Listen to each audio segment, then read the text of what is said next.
What's going on, man? Dude, all right. I wanted to start this nicely, but I can't tell if this comment is trolling or if it's serious. So we've got several topics we want to talk about today. Most of them are fun and silly and whatever. But one of the ones that we came across was, well, one of the ones I came across was on Kotaku that apparently Fortnite is currently filled with racist AI generated images.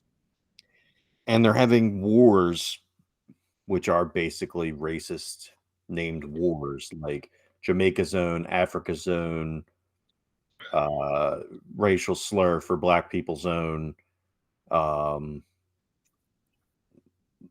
all kinds of stupid stuff. One of the and the pictures that the AI is generating is like stereotype stuff. So there's like a Mexican guy with a sombrero and a taco, and like a black guy with fried chicken and watermelon, and one of these one of the people the very first comment that I see is, I suspect part of the issue is that if you hadn't explained some of these offensive stereotypes to me just now, I wouldn't have even spotted them in the mix. Today I learned that fried chicken is somehow offensive in certain contexts. There's no way. Yeah, that's got to be a troll comment. And he goes on to say, I mean, sure, maybe that's offensive to a subculture, but is it bad enough to need to moderate or just comedy in somewhat poor taste? Where exactly do we draw the line here? These all read as exaggerated caricature to me. The and there's a thing in there that not a few hours ago they put out an update. Epic being the parent to Fortnite. Discriminatory content, regardless of how it is created, has no place in Fortnite and is a violation of our island creator rules. Creators who violate these guidelines face enforcement actions up to and including permanent account and monetization bans. So they're onto it. I mean, Well, I don't know I mean, what good. they're going to be doing with it, though. I'm surprised it got this far. Yeah, exactly. And they said that they've already addressed, or they have, and themselves have said over 100. But Yeah, well, again, Jamaica Zone Wars was created and released on December 30th, last updated January 10th. yeah, So it's still there. And I believe that's the one that says, is that the one where, let me look in this article, it shows it. Yeah, 35,000 active players on January the 5th. yeah. That's crazy. So, it's not like this shit's just getting posted. Like, it's been there for a while now. No, and that's so many players just on the Jamaica one. Right. That they put that in context in this article, that would be in the top 40 on Steam DB and puts it above games like Tekken 8, Stardew Valley, and Red Dead Redemption 2. So right. And that's insane. Those aren't like games that no one's playing. No. They're Red Dead Redemption 2, Stardew Valley, and they all have their own popular followings. So yeah. Right. That's crazy. Yeah. But yeah, so a lot of these pictures are all just it's all AI generated, and again, it's there's no control really. It's what's going on. Right.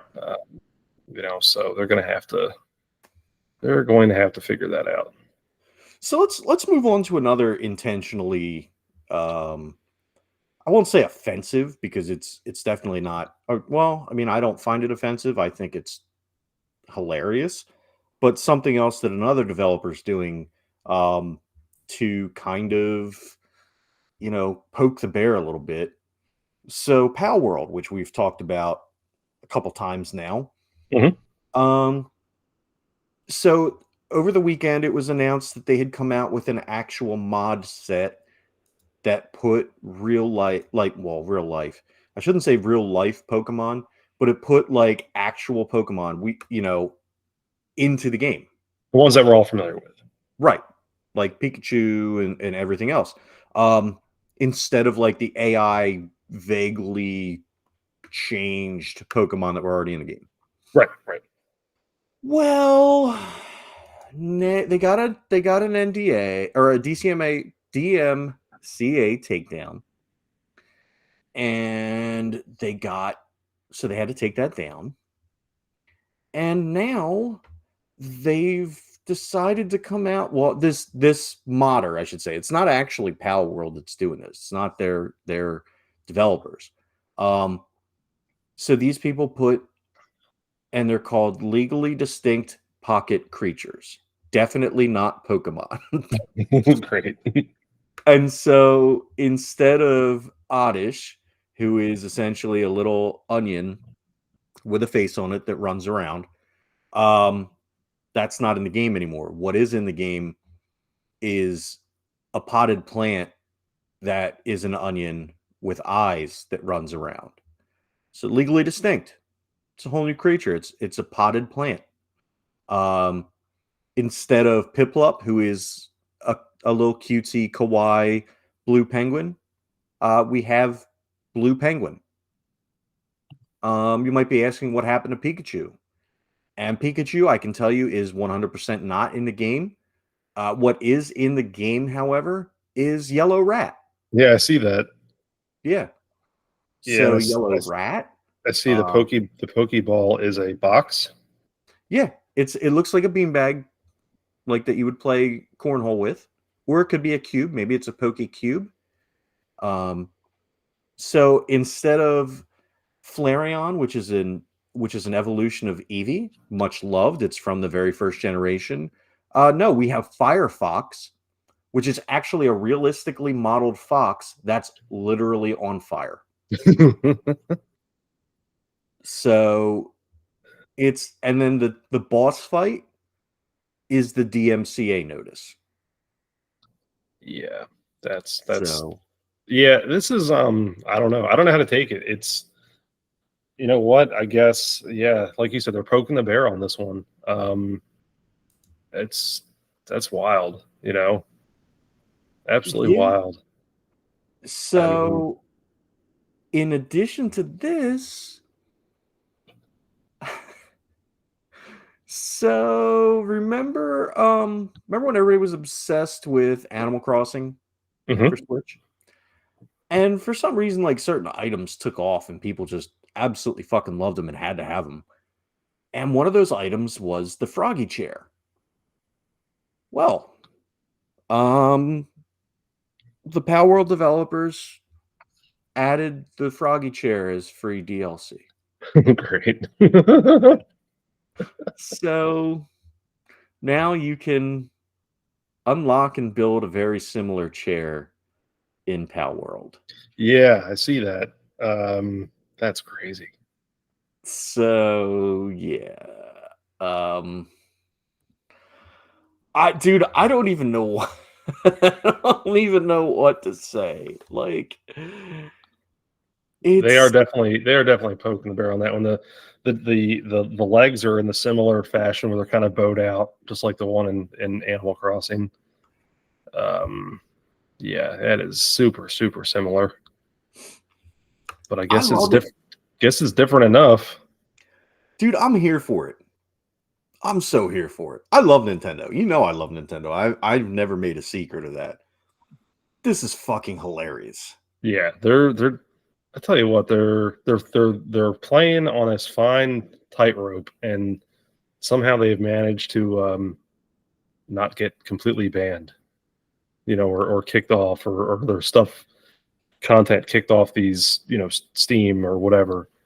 It's great, Oh, I fucking love it so much. Like, I don't have words. I am curious, though, speaking of modding, and we kind of go back to the Fortnite conversation, though. Have you come across anything that's in that vein where it's like, okay, wait a minute? And I know that sometimes modders either going to do it anyway, and then it gets banned, or, to that, obviously, I don't know, Palworld doesn't have that Fortnite reach yet, so... Right. Yeah, no, I mean, I haven't seen anything. I still don't have the game. Dude, I can't sink money on it. I really can't. Even as great as it looks, it's just something screams out to me, dude, do not spend money on this game because it is not going to fucking be around. Plus, yeah. like I definitely can't do it on Steam because neither of my devices will run it. I don't think, Right. because I don't have Boot Camp for my Mac, so Let's that's see. likely not running it. And my Windows PC is not, or my Windows laptop is not beefy enough to run it. Yeah, this is saying an i5, 16 gigs of RAM, and then a 2 gig graphics card. So you know what? Now that I think, my Mac might actually be able to run that. I would imagine it would. I'm just No, my looking at. graphics. Oh yeah, my graphics card is a 4 gig graphics card. Yep. I've got an i5, a 3.1 gigahertz 6-core i5, Okay. Yeah, and 20 that's gigs better of than RAM. the. Yeah. Yeah. So you're higher than the system requirements. System requirements show 3.4 i5 4 core. 12 gigs of RAM is actually the minimum system requirement, not 16. Although 12 is kind of an odd number to have. Yeah. Usually it's 8 or 16 is what you find. And then 2 gig video card. They're saying just a GTX 770 is good, is sufficient. And then really it's not it doesn't require a whole lot of space to even install. It's only 15 gig install. So I'd imagine that starts ramping up with mods and whatever else you download. But Yeah. yeah. I've got an AMD Radeon Pro 5300 4 gigabyte graphics card. I don't know if that's good. Yeah, I'm looking at some of the other specs here. You would think it would be fine. I mean, heck, 4 gigs bigger than 2, you would just make that assumption. Right. That would be fine. But yeah, I mean, heck, you can always throw it into the PC benchmark and I mean, I could get Game Pass were I so inclined and get it on the Xbox, but actually what I've been reading is that the Xbox version is not running well. Really? Yeah. Something's wrong. There's some kind of frame rate issue or something and glitches with the Xbox version of it. So let's see. Gameplay. I'm curious myself on that one as to what you would think. Yeah. You would think that system would have no problem running it, or PS5 yeah. no problem running it. But yeah, I guess the architecture. Yeah, and I think here's the other thing too. I believe it is considered very early access on the Xbox, and that is very likely why. So you're still kind of in beta mode almost. Plus, they're at this point they're doing the Xbox is still Microsoft says it's not the case, but I don't buy that having every game have to be able to run on the Series S and the Series X doesn't hamper the quality of the games for the Series X. Right. I don't buy that one bit. So yeah, I wonder as time goes on here, let's say this game does get a foothold, I would imagine that some of these issues start getting cleaned up. And like I said, it's very early access. Those games typically are basically your step ahead of your testers or your testing audience out of alpha, and now you're basically thrown into the masses to test and find all your problems. So I mean that's just look at here's a good example. Look, whenever Nintendo released GoldenEye for the Switch Online stuff, and a lot of their other 64 content was just not in good shape. The shading was off, the graphics were terrible compared to original 64 play. The colors were off. There was a lot of problems with it. The controls were not right, or they're very hard to manage. And then I think they've since fixed that. So, and you're talking about games that were older, much older, and they're still having to work out some kinks with the new architecture, whatever. But in the gaming sense, though, man, you threw this at me, and I kind of probably saw it and just kind of dismissed it and really didn't think much of it. But Microsoft laid off a bunch of employees, and the big hit though was something that we've kind of talked about here as a running theme is the physical games division, and it looks like they completely gutted it. So we'd love to dive in on this, and it's not just Microsoft proper. We're talking Activision, Blizzard, and so forth. Yeah, yeah, it's Activision, Blizzard, Rare, every company that's under the Microsoft umbrella now. They're the whether or not they're going to have physical games going forward is in serious question. And honestly, if we'd have looked into our crystal ball, this is one we probably could have seen coming, especially considering this year they're going to launch the updated Series S and the updated Series X. And what is the big feature besides the extra or the extra gig of, or I'm sorry, extra terabyte of solid state storage on the upgraded Series X? It's that they're taking the drive out, the hard or Yeah, the book drive. yeah, yeah. And I mean, look, we've hemmed and hawed and talked about this stuff and different variations going all the way back to, making fun of Call of Duty for having, whatever the data is on the disk, but then requiring another 150 gig download, which was obviously much more than the disk could handle. Um, really, yeah, you're right. We should have seen the writing on the wall on this. This was certainly a move that was going to be made, and it makes sense if you look at it in perspective of how other media has gone. Pretty much all of my music these days is through digital access. Movies and TV shows are the same way. And it's not to say that I still own physical copies of things. Of course I do. But most of how I access things these days, music and TV shows, video games, whatever, is all just that format. It's all digital. So now video games are kind of that same way. And we've already started to see that with more dumping more resources, more money into things like Switch Online, things like, these like the PlayStation Plus service. And again, I'm getting my 3 free games a month. Well, they're going to mail you a disc. You know what I mean? That's a download. And yeah, I mean, writing is on the wall here, I think, as sad it is to say. And what I do kind of like, in a way, how some companies are kind of fighting back against it. Limited Run was one of them.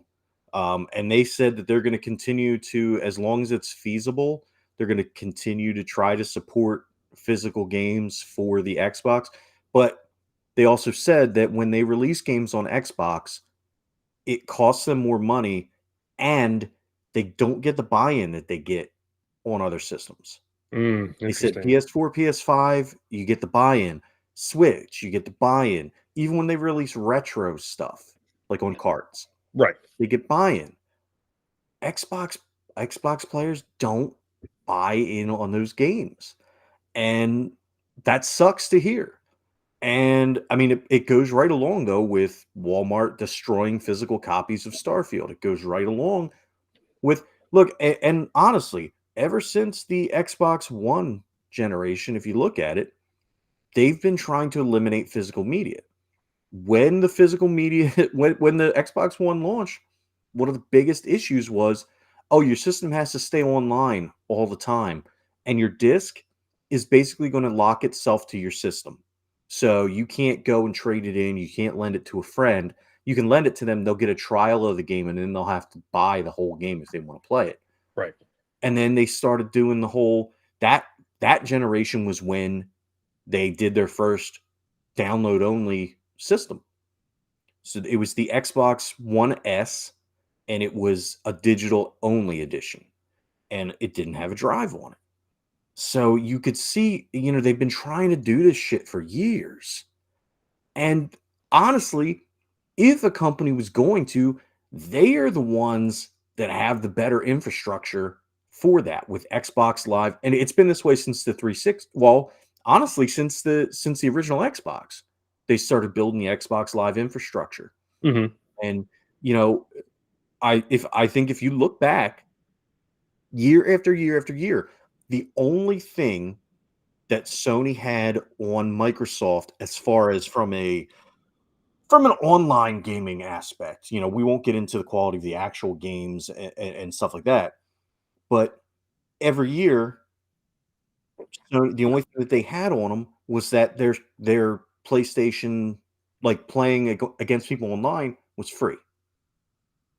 right? That Right. was what I heard for years was, well, I could either get this game on Xbox and have to pay however much a month or however much a year to play with my friends, or I can get it on PlayStation, pay the same amount for the game, and be able to play with my friends for free. That's kind of a no-brainer. But I feel like it worked a hell of a lot better on Xbox Live, and Xbox Live wasn't constantly um, getting hacked and stuff like that, which Sony has had a big problem with, and I'm sure Microsoft has had issues with it, and it just doesn't get announced as much. But the data breaches that we've seen seem to come from Sony.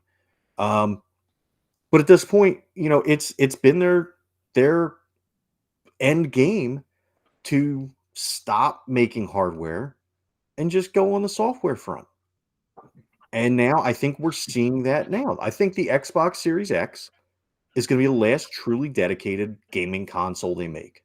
Yeah, no. And um, we talked about that actually. I think we kind of had made that we had that conversation about Sony winning the console wars, if you will. Now here's the thing too, and I wonder, and this is one of those things that you saw it with the Nvidia Shield to a point, but then more so with Google Stadia, which has now since been deprecated and killed off basically. Where the Google Stadia, they attempt this cloud gaming, architecture, infrastructure, whatever. It just didn't work, didn't take off, various reasons. However, I honestly think that's one of those things was probably way too advanced for the time. Even if we think about how things could potentially be the next 5-10 years, we're already constantly connected, but then to really leverage that, because you're starting to see even devices like Chromebooks support Steam and being able to stream games that way. And you're just seeing these things that are really starting to hit. And I think that's really where it's going to go. So not only digital, but then the cloud, if you will. It's just, I think that's just the natural progression of what's going to happen. Much like you flick on Netflix and boom, I want to watch this TV show. Boom, same thing's going to happen. And it's just a matter of time as to who really gets that nailed correctly. Right. Which and honestly, I feel like that's at the point where I bow out. I'm I get fixated on like a game anyway at a time. So yeah, I could certainly I could not see myself or envision right now paying for something like that. Yeah. I like having the PlayStation Plus and Switch Online stuff. I like that. But if you really compare them, yeah, services can be pricey, but nominally, if you're looking at it per month, not terrible. It is what it is, especially when you start comparing it to other services like a Netflix or whatever. But I can't imagine that if you do a full blown thing like a Stadia and you're trying to throw your big titles and all your classic content, really, do you think they're going to charge you $10 a month? Right. Right. And that's the thing with Game Pass. Game Pass is, they've already started making it where like, oh, you can't do monthly anymore. You have to buy it in 3-month increments. Or no, I'm sorry, you can't do yearly anymore. You can do monthly or you can do 3-month increments. You can't do yearly. Really? Yeah. And I don't know why, but I would assume because soon it's going to be a tier system where, all right, you've got, they did away with Xbox Live Gold and Xbox Live Silver. Right. Now it's just, you can play online with your friends for free. And then if you want access to the other stuff, you've got to get, Game Pass, because there's no such thing as Xbox Live anymore. It's just Game Pass. Right. And there's different tiers, but there's also, I have a feeling that if you want to play the new games that come out right away on day one, you're going to have to pay for Game Pass Ultimate or something like that.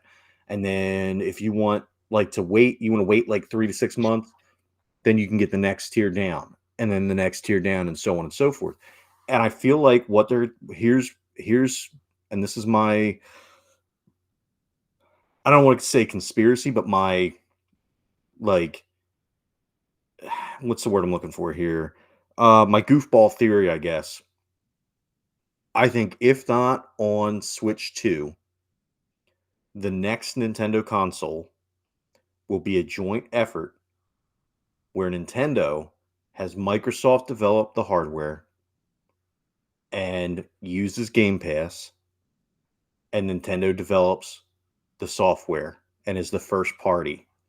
And Microsoft acts as kind of just like a partner that doesn't have anything to do with it. As far as like they have no input on what Nintendo does, but they're going to build the hardware. Right, right. I can see that. I think it's certainly a fair assumption.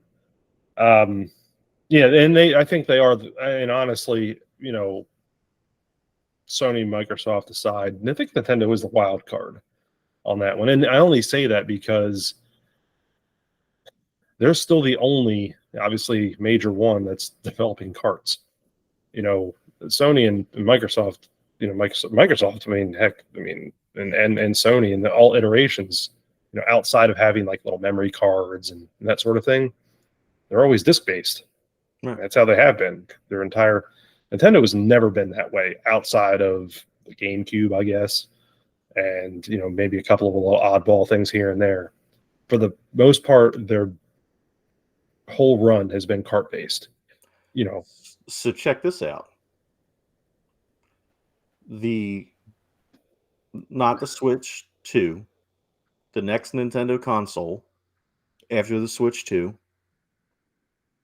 memory has dropped, or storage has dropped to the point those proprietary memory cards that Xbox has been using for their systems this year. Mm-hmm. Those are cheap enough to use as cartridges. Nintendo uses those as high capacity cartridges. They bought the tech from Microsoft.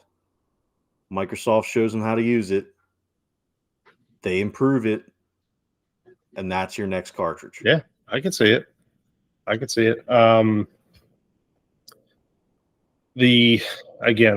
I go back to this conversation we've had over and over again, but again, just kind of wondering if they're going to be in that same pattern where, okay, we have a game on there, but the minute you plug it in, you're going to have to download a bunch of stuff. I don't know, man. Our game's going to get to be a terabyte plus? I don't know. Because that's where their top storage on those is 2 terabytes. Right. I mean, it very well could. I never would have thought a game would have been, oh yeah, we got this game that's going to be in excess of a Blu-ray. Yeah, I would have never thought that. Yeah, no, you're right. But I think the lowest one they have is either a 256 or a 512. Let me see. So, I mean, possibly, and I guess it depends on how cheap they make them with what kind of storage, because how cheap does that get? How are you still turning a profit on the software? Yeah, it's 512, 1 terabyte, 2 terabyte. Yeah.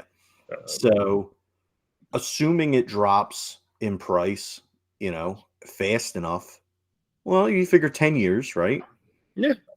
So 10 years from now, is that cheap enough that they can mass produce and put cartridges on it? Likely. Probably. Yeah, likely. And especially the way Nintendo runs things. I mean, look, with the original Switch was, and we've talked about this too, it was antiquated hardware. It was essentially an old Android tablet is what it was. Is when it was, to me, based off of, especially with the specs. Yeah. I mean, it was a top flight Android tablet probably 5 years prior to, the original initial release of the Switch. It was a Tegra, right? Yeah, let's see. Switch specs. So you're talking about, I'm just trying to pull the technical specs real quick. Oh, come on now. Okay. Let's see. This is the OLED model, which doesn't really change a whole lot, I guess. Well, heck.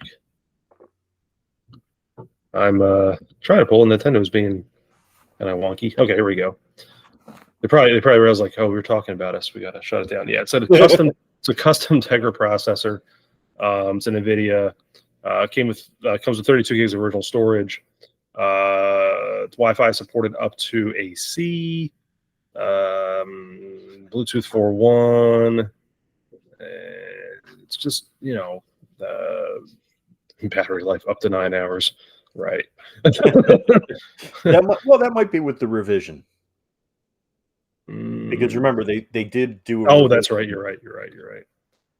Oh no, you know what? I was looking at the OLED model. Which is going to have all the newer stuff in it anyway.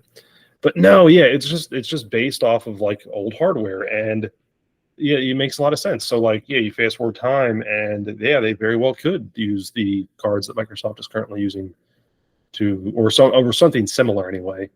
That I don't know. It'd be interesting. My thing is too. I wonder.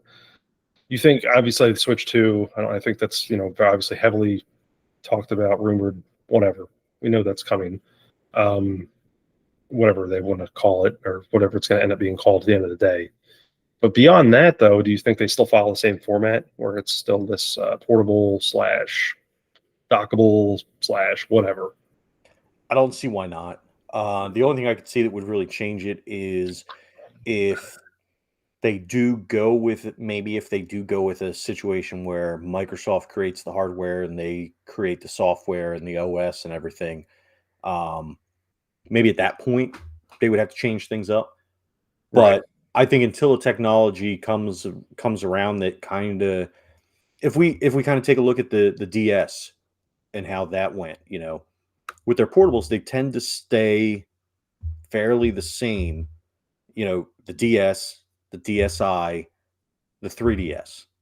So they had essentially 3 iterations of that. I mean, there were all right. Well, though the DSi, will say that was an iteration of the DS, right?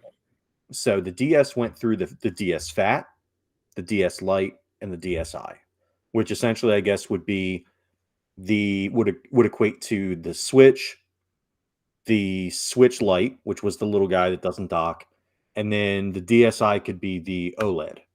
Right? Mm-hmm. Yeah, that's good. Yeah, that's fair. It's a fair assumption. All right. So then we had with the 3DS, we had the original 3DS, we had the 3DS XL, we had the 2DS, and we had multiple versions of that. So the 2DS being the one that looked kind of like the wedge of an axe, where it had both screens on the same thing. Right. Then you had in Japan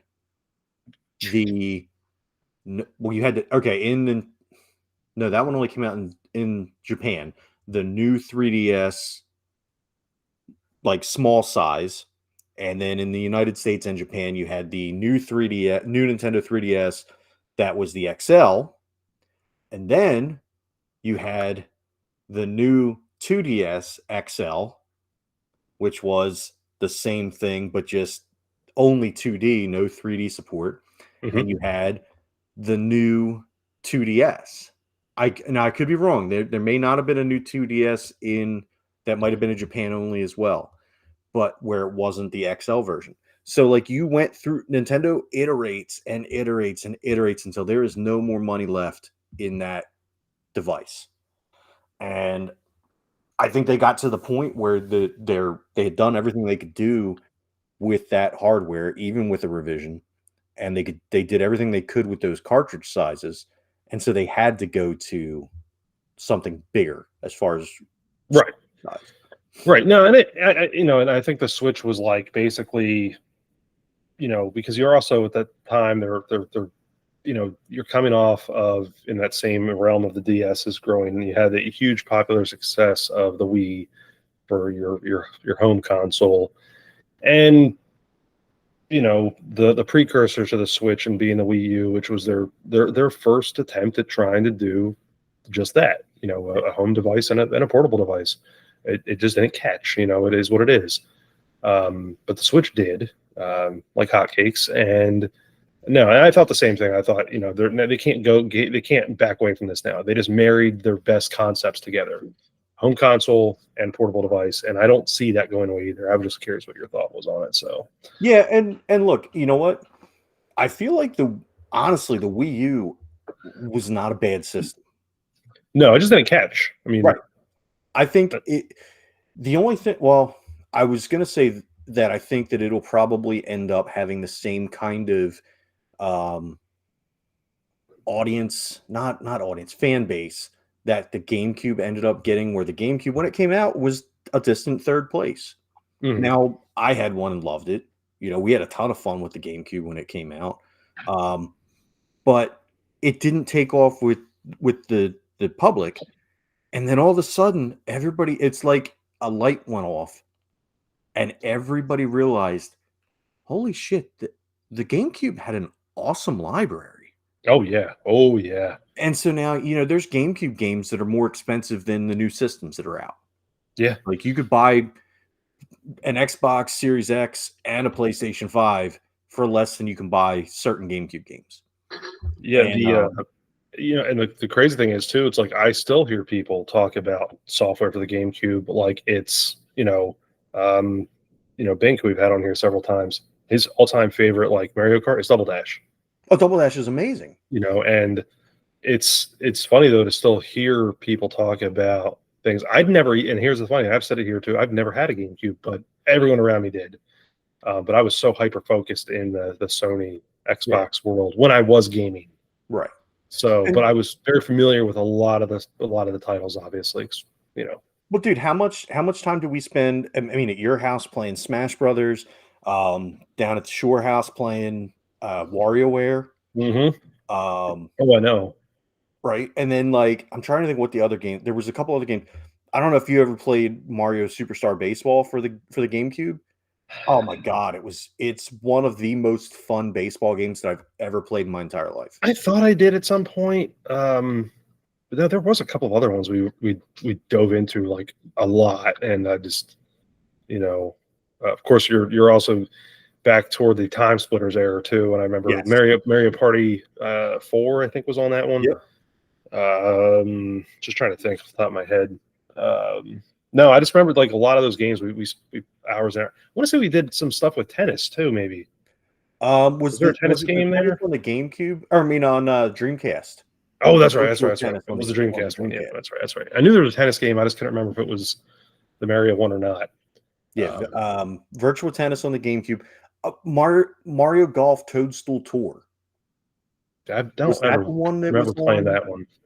I want to say that was the one that was on GameCube, and that one was fucking fantastic. Let's see real quick. Mario Golf Toadstool Tour. Or maybe I'm thinking that might be the 3DS one. No, that was GameCube. Was it? Okay. Yeah. At least according to the interwebs here. But yeah, no, and you're talking again. It's funny, we highly regarded titles. These things are all 20 years or plus, older now, and right.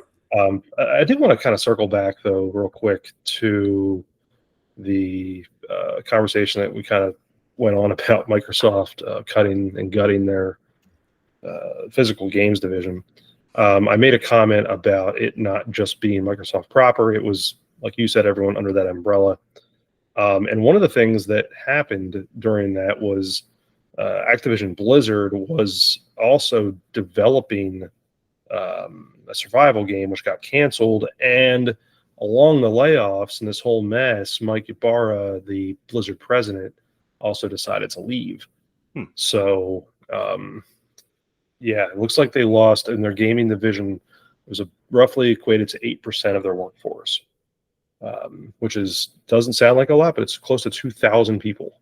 Yeah, and a company that big, 8% is huge. Yeah, and look, outside the gaming world, you see companies like UPS have made a major announcement. That's 12,000 people. Now, granted, a lot smaller than 8%. They employ a lot more people than that. But still, you're going to start to see this. You do start to see contractions at times. Right. The thing with gaming is that there's kind of a twofold thing too, and we're going to have another conversation another time about this side of it. Physical media aside, some of these people are going to be replaced by AI. Mm-hmm. And we have an AI episode that we've had notes for a long time, kind of sitting in the can. We've talked about AI before, but that's what's going to happen. You're going to have scripts of video games that are written by AI. We're going to have imagery that's generated by AI that we talked about to start this show. You're going to have different things that are going to take the job of a human being. That's just the way it's going to be. Right. However, there has to be some kind of guideline there, or you end up with stuff like Fortnite, Right. and what's going on there. So I don't know. It's crazy. It sucks. And whenever you start losing people like that, and the ones you're losing are likely the ones that were there for quite some time. The ones that are fresh are cheaper to pay. That's right. So yeah, it's not like other industries where they'll keep on the people who know what's going on, or government jobs. It works the reverse way. You let go of the people who just came in, and you're loyal to the people that are still there, unless they do like an early retirement, which they can offer you that too. But at that point, that's also, hey man, do you want early retirement? Well, who the hell's going to say no? yeah. But no, it's crazy. So yeah, we'll have to dive into that. That's a little foreshadowing. We have certainly another deeper AI conversation to be had, not just regarding video games. But was there any other before we wrap up here? Was there any other video gaming things that kind of struck you as, oh man, this company's doing this? Or Yeah. So two quick things. One of them game related, one of them not. Game related. It was been brought up that the shipbuilding mechanic from Starfield may be making its way to the next Elder Scrolls game, as in either a high fantasy concept where like you have some kind of magical ship that is, you're traveling on, which would be I feel like that would be way out of left field for the Elder Scrolls games. More likely is something of they do like a seafaring mission or some seafaring DLC or something like that, or base the game around you're a pirate and you're going out onto the seas and you sail from port to port. And every time, no, I'm not going to sing that song. I was going to go into both of those, but because that's a line, but no. Richie's not here. I don't want you to have to edit anything out. Well, on that note, real quick though, and I know you're familiar with it, but the latest Zelda game has a very simplistic building interface where you can build your little cars and your little flying devices and all these little things. And to me, it's like a super, super neat feature. And so I have not played Starfield, but I've heard great things about the shipbuilding mechanics. And I've seen some really cool things just screened. So I can only imagine bringing that to the Elder Scrolls realm, what that could be like. Yeah, I think it'd be really cool. I'm surprised they didn't put it into Sea of Thieves, but that would be. But I would love to see that in the new Elder Scrolls. So that aside, we talk a lot about physical media. Do you know what I've been doing lately? Collecting records? Not records, CDs and Blu-rays, DVDs. I just bought the Motion City Soundtrack, their first album, on CD, so I can copy it. Because here's the other thing: when you buy music online, right? If you're going to pay the same price for physical, or you're going to pay the same price for digital, why not just buy physical? Yeah, it's a good point. Copy it. So that's what I've been doing a lot. Is I've been getting like, I just had this wild hair up my ass. So I'm like, oh, I want to listen to Motion City Soundtrack a lot lately. So I'm going and buying their actual CDs, their actual albums, so I can hold it in my hand. And if I want to use it as a frisbee later, I can use it as a frisbee later. I have a physical copy. And I've grabbed Transformers Armada, the entire season or the entire series, for Peyton and I, because we've been doing a lot of Transformers stuff lately. So got that, and then eventually I'll grab the Transformers Armada game for PS2 on physical edition, because it's not digital, because that was back before these companies lost their minds and decided that we weren't going to own anything anymore. Yeah, no kidding. And that's the other thing too, is the values are not going to decrease. There's going to, and you see that a lot with, and it's another side of the market, another conversation for another day, something we have talked about, sports cards and comic books and whatever. it's going to turn out not all the way. You're going to have your junk wax, your junk CDs. You're going to always have that. You're never going to really be worth anything. But if you can weasel your way into having and holding on to something, there's been a couple things. I had a couple things over the years, and I ended up turning back over and selling because I was able to make a few dollars on them. And I probably just should have held on to them because now they're probably worth a lot more than what the money that I made on them. You're going to find stuff like that, and it's going to start hitting that because they're going to stop making them, basically. Yeah, no, absolutely. And to close us out with that, I'm gonna put myself on blast again. Let's see what Cubivore is up to. Cubivore for GameCube.